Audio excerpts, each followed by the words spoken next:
Welcome to Can We Talk About That, the Oxford County podcast where we break down the ways that gender-based violence shows up in our everyday lives and what we can do about it.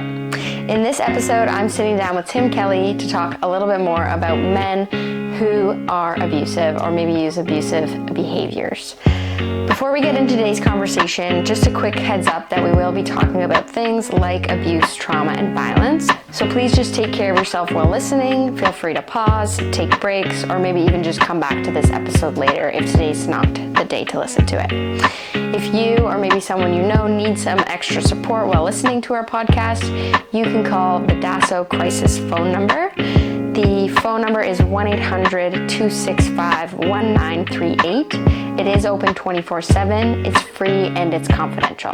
Please like, subscribe, and share these episodes as we learn together and break down gender-based violence. For today's episode, I'm sitting down with Tim Kelly, the manager of the Family Violence Counseling Program out of Oxford County's Children's Aid Society.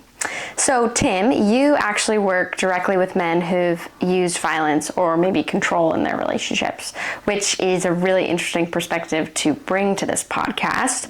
So I was wondering if maybe you could start our episode by explaining what that actually looks like. Oh, yeah, that's a big question to start with. So it looks like a variety of different things. One of the main supports we offer for men who are using abuse and violence in their relationships is counseling, and we run in our service what's called the PAR program, but at our agency it's called MARC, which is a program specifically for men who are coming through the criminal justice system. Of course, they've been charged with or accused of, charged, and then sent to our service through a court order of some form or other. It's a program that focuses specifically on behavioral change, on creating safety, and focusing on how to better be in relationship with your partner or your ex-partner or new partner to kind of create safety. So that's our focus. It's a 12-week program, and as I said, it's mandatory for most of the men to come there through the court system. So can you maybe tell us a little bit of, I think people have an image of the men that they think would be in that program. Mm-hmm. Can you maybe describe what kind of men we're talking about that would be in these programs? Like, who shows up? Yeah, I think a lot of people would be surprised at who comes to services for men who are abusive, because they're everybody. They're your brother, they're your neighbor, they're your friend, they're your coworker. You're sitting in a room with people who are you or look just like you. So the idea that there's something uniquely different about the men that we're seeing there is a bit of a myth. They are men who have used violence, who have demonstrated a willingness to use violence to gain control in their relationship. So there are specific issues that we're dealing with around that with the men. But for the most part, they're your every average guy that's out there. And I think that's what's tricky about the work. And so for people, and tricky about dealing with the work and addressing these issues. Often what we know that men who are using violence or abuse, people know that that's going on. They just don't talk to them about it. Right. Yeah, and don't know how to talk about it either. They often don't know, but absolutely. They don't take the opportunity to do it. Yeah. So as someone who works on these programs and works with these men, do you see changes happening within those men? Yeah, I think that's a really big question, and it's in the 35 years that I've been doing this work, it's one we've wrestled with for a long time. I think what people want to see in terms of change, it looks different than if you're dealing with, say, an addiction, where you can measure change by just the cessation of using whatever your substance is, and you can measure that. With men, in terms of behavioral change, we focus on risk and what risk is created with the behavior, and we'll focus on changing specific behaviors, and then work from there to sort of attitude and to emotional abuse. But our main goal is to stop violence and to work with men to find alternate ways of dealing with whatever issues or conflicts they have, and then we'll focus on, as I said, emotional abuse, psychological abuse, financial abuse, coercion. We focus in on those kinds of things. Yeah. But so what we can do is say over a period of time, where is measurable the sort of change that you can see, especially around the use of violence and other forms of abuse. What we do know is that the longer that a man is in a program, the longer and he completes the program, and the longer he goes without using violence, the better the outcomes are going to be. So if somebody's going to re-offend, it'll be really pretty quickly after either the initial offense or after in program, or they'll drop out, and for a variety of different reasons. But the longer someone can maintain safety, the better the outcome in the long run is going to be. So we can measure that as well. Yeah, and I mean, everything you just said shows how much work it has to be kind of hosting these programs too, because behavior's hard to change. Mm-hmm. We default to our kind of automatic responses, especially in tough situations. Yeah. So I can only imagine how much effort goes into the designing of the programs and figuring out how to talk to these men and how to kind of make them see accountability and all the things you mentioned. Yeah. It certainly is a challenge. I think the biggest challenge is getting them to come to the program. And once they're in there with us, have joined with us, then it's focusing on how do we keep them, and how do we then begin to kind of shift an attitude around what can I do different, how can I change this, how can I be safe around the people that I care about. Mm-hmm. Yeah. Well, and that self-reflection, that's so interesting. Yeah. So it is really based on understanding what risk factors that we can target as well, what's important in terms of the risks to women, and then focus on that. So, Are there any patterns across the board that you see between all the men that you have come through the program? Patterns, yeah. I think there's some commonality.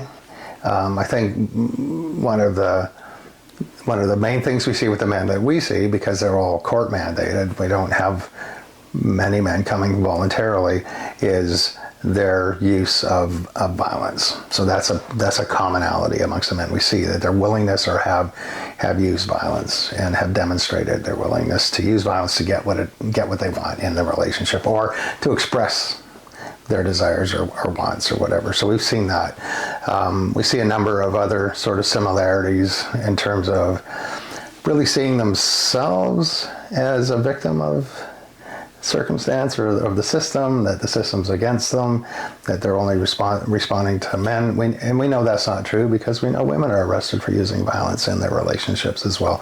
So there's that sense of, this isn't all me. They want to share the responsibility about what happened, rather than recognizing that they're the only person who can really focus on themselves. And so there's some commonality there, but outside of that, there just as much commonality as there is with, the men that you know in your life, what's common and what's not common. Yeah, that makes sense. Yeah. Mm-hmm. Yeah. Do you find that they recognize what they're doing as abuse, or maybe it takes time in the program to kind of see it? Yeah, that's a really good question, because I do think it takes some time to really begin to do some self-reflection on what abuse is.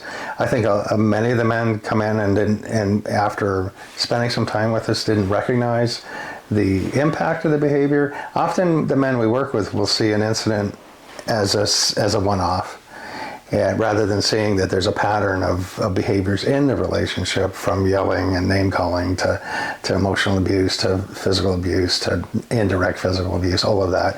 And once they begin to see this sort of connection and pattern, then they start reflecting on the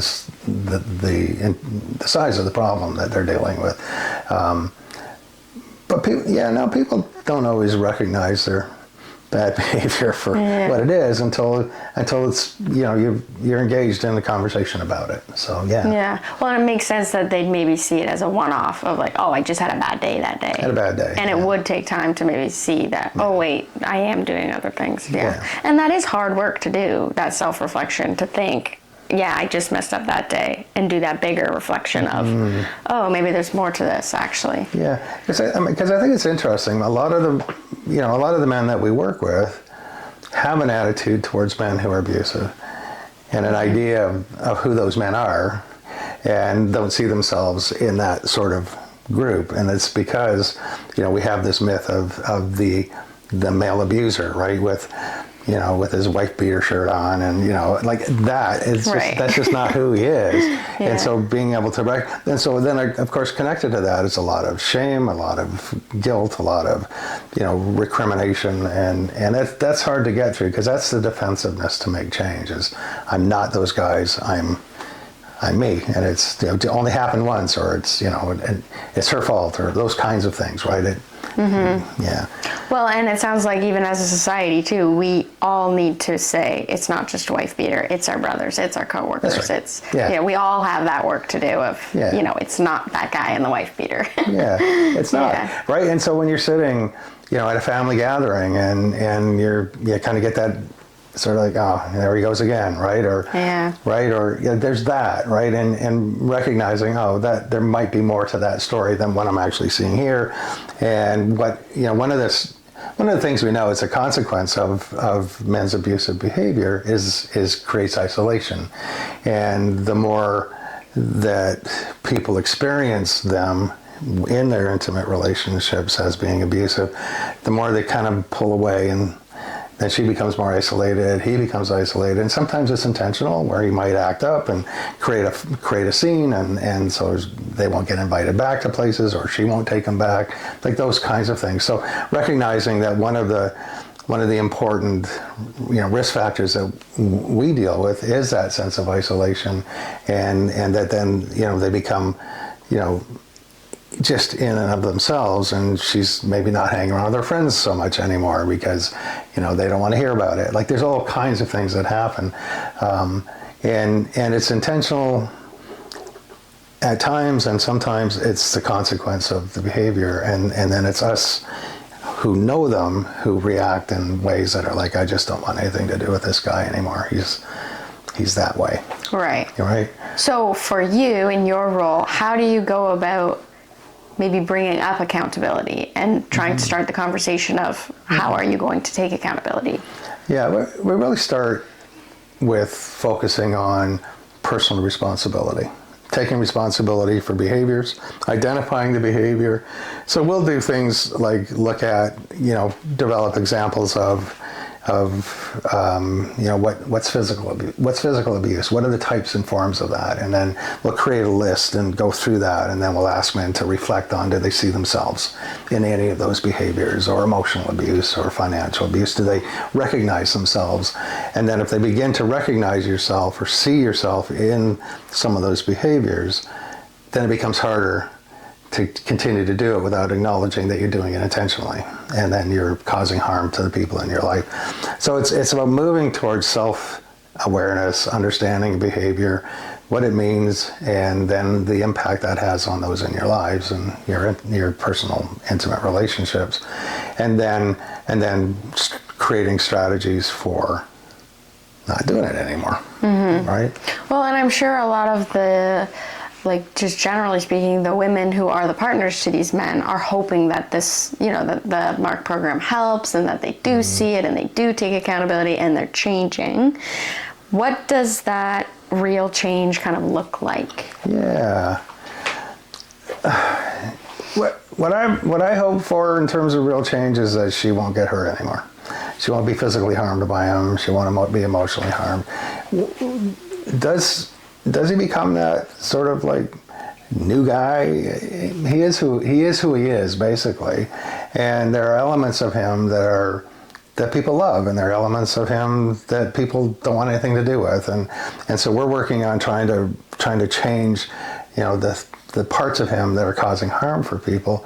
Whether that's enough for her, I don't know. Like if you think about, you've been, for example, in a marriage for 10 years, and throughout that entire time, you've experienced various forms of control and abuse and disrespect, and then all of a sudden, he's been arrested because he's assaulted you, and he's in this program, and then this light bulb goes off for him.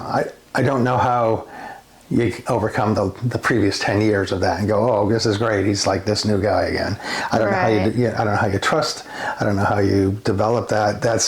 And what we say to the men is, to create trust in a relationship, it has to do with consistency of not causing harm. And every time that what they'll call a slip up, every time you do that, just resets the whole thing, and then you've got to rebuild that trust again. And so I think that, for women, I think what we can hope for at best, at the end of, it's basically a 12-week program. That's what we're offering, is that the physical harm will diminish considerably and stop. Maybe the emotional harm will stop. Maybe there'll be more openness to work towards healing.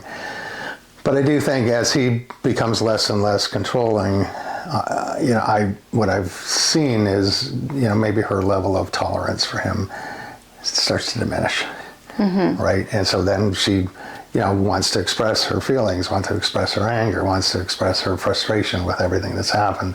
But I do know that, what women will often say is, I just want him to stop. Right. So, if the police show up and they get arrested, what we hear from women is, I wanted him to stop being abusive. All the other stuff, just came out of that, and some of it's great and some of it's not so great, but I just wanted him to stop. But then the next step after the stop is healing, and it's hard. And I think women need a lot of support around that. Mm-hmm. Well, and one thing I wanted to ask too is what you wish maybe the general public knew about the why men are, like, either learn how to be abusive or become abusive. Like, why? Why? It's as unique as the individual. But I've often said, when people ask that, why are men abusive? My general response is because they can. And so for people to understand that, our responsibility, if we're a friend or a family member of a man, to step in and talk about what I'm seeing and how I'm experiencing this, to open up that conversation, regardless of whether he gets angry back at you. It's about understanding that, and there's a good resources out there for how to talk to abusive men. There's the Neighbor, Friends, and Family has a lot of good resources about how to have that conversation with your brother who might be, being abusive, or a coworker, or wherever that is. But I do think that the more we're able to open up public discussion about men who are using abusive behavior, the more people will be open, especially the men, to talking about it. I'm struggling with my behavior. I want to talk to somebody. But right now, it's so couched in secrets, and that's part of the isolation tactic is, I don't want anyone to know. You can't tell anyone about this. Like, this is, your fault as much as mine. Like, all of that kind of stuff is designed to keep that secrecy. And the more we open that up into a public dialogue, that, then the better chances are we can intervene earlier. Mm-hmm. By the time we see the men who've gone through the court system, we know for almost all of them, there's been a history of behavior that just didn't get brought to the attention of the police. Right. So, earlier intervention, earlier support, talking to men when you're uncomfortable with something that he said, or maybe he's made a sexist joke, saying something, and just say, that's really not very funny, or whatever the conversation. But make sure that you open that space up for that discussion. Mm-hmm. Well, and we know, if you take the Neighbors, Friends, and Family training, which I will put the link for, and it's free, you'll learn too that, when we have situations that escalate, a lot of people knew that something's wrong, but they didn't necessarily do anything about it. That's right. So our hope is that we can catch earlier on and open up conversations so that it's not secret and it's not shameful. Mm-hmm. If we can talk about it earlier, it would make everything a lot easier. Yeah, for sure. So maybe to wrap up this episode, what would you say to a man who's maybe listening, who might be starting to recognize that, oh, maybe they are doing things that are abusive? What would you say to him if he was listening? Right. So what I'd say to him, try to find some help. Try to find someone who knows about the issue, knows how to talk to men about this, knows how to address the issues of men and they're uncomfortable with their behavior. So that could be if you're working, that could be, in your workplace, talking to, support in your workplace, or if you have extended benefits, if that's something that you have access to, reaching out to find someone to talk to. You can always call us at the Family Violence Counseling Program and someone will talk to you there to help provide you with some ideas and some supports around what to do with that. But I think if you're uncomfortable with your behavior, I think really the first step for you is to tell somebody. And that could be just even a family member. It could be your friend. It could be someone who you trust. Just begin the discussion, to begin the dialogue, and then look for the resources that are in this community. As I said, Family Violence Counseling Program can certainly provide some direction around resources. Mm-hmm. And maybe, sorry, I'll just slip in one more question. But What about the people listening who maybe have a man in their life who they recognize as being abusive? Sure. What would you say to them if they're listening? Well, I would say to them, if it's someone you love and care for, then mention it. Just say, I've noticed that things aren't going well. I've noticed that you seem frustrated lately. I've noticed that you are edgy and you snap, get upset easier. And I just want you to know I'm here. I've noticed this and I'm here to kind of support you and talk to you and help you figure this out, because I'm worried that if what I'm seeing here is showing up at home, then I'm also worried for you and your family. Mm-hmm. Yeah. Okay, well, thank you so much for coming on this episode. I think it was really nice to have your perspective. Thanks so much for listening to this episode of Can We Talk About That? If anything in this conversation brought something up for you, or if you need help or just someone to talk to, please consider calling the DASO crisis phone line. The toll-free number is 1-800-265-1938. It's free, confidential, and it is open 24/7. We'll be back with more conversations that help us to break down how gender-based violence shows up in our everyday lives and what we can do about it. We'll see you in our next episode.